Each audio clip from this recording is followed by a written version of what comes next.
The Panzer division that initially took the city of Berdichev was 11th Panzer. They had to be pulled out of the front line for rest and refit to the same city of Berdichev. By now, there was a ghetto, and on September the 12th, Heinrich Himmler told the Einsatzgruppe that it would be the time to murder all of the Jews in the ghetto.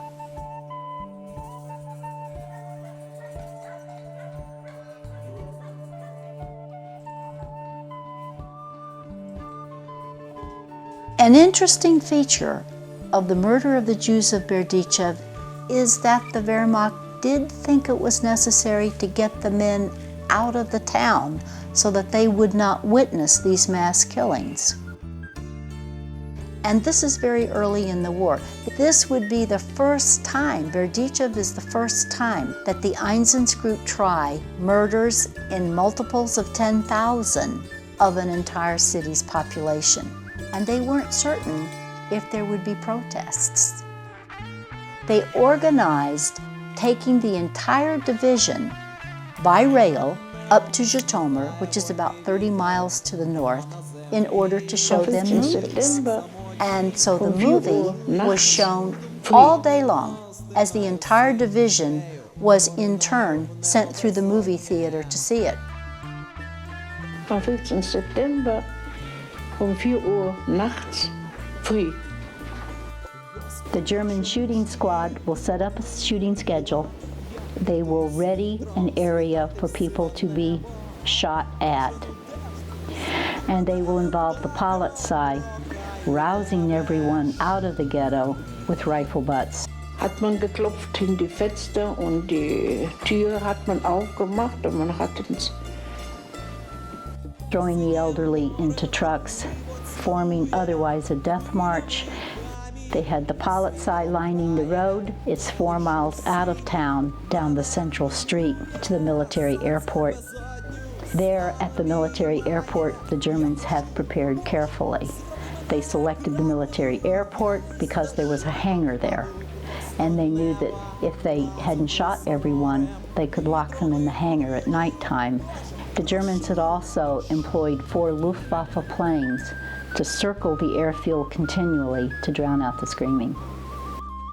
Ich habe gehört, meine Mutter hat geschrien, Kinder, Kinder, meine Kinder, meine Kinder. Und man hat die alte so 50 oder 60 Leute sind gestanden mit dem Rücken.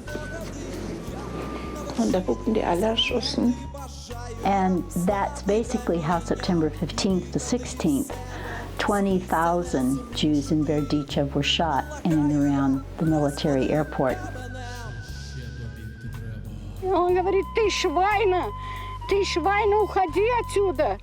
Ты не Юда, уходи быстро. И швырнул меня, и я отсюда ушла.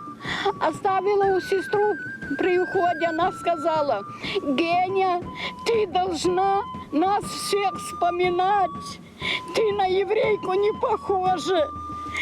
Ты совсем не похожа. И ты будешь молиться за нас. Ты должна нас вспоминать всех. И он меня швырнул. Я увидела эту трагедию, бросали полуживых детей, стариков, людей всех. И я осталась таким образом жива. The pits continued to move for 3 days as they did run short of bullets, and apparently they threw in a very large number of old people and infants who were still alive. The Ukrainian Polizei was tasked with watching the pits all night long, and they were given shovels to brain people who might have crawled out. And that did happen. A man by the name of Berdichev, who is Ukrainian, who saw this happen, a little girl, and the bullets didn't hit her. She was too short. They were aiming at the waist. She crawled out the next morning, and she was running around the pit screaming and looking for Mama. And so one of the polizei just took his shovel and split her skull with it and threw her back in. At the end of the Berdichev massacres, the head of Subcommando 4A writes up his report. And he talks about what went well, and he talks about what he thinks they can do better. Berdichev is actually where the Holocaust begins. It's the first large-scale massacre in multiples of 10,000 of an entire population, from babyhood to the elderly. 2 weeks later, Einsatzgruppe C Subcommando 4A will go on to murder over 30,000 Jews at Babi Yar in a single day. And they're so much more efficient now because they can apply the lessons that they learned at Berdichev.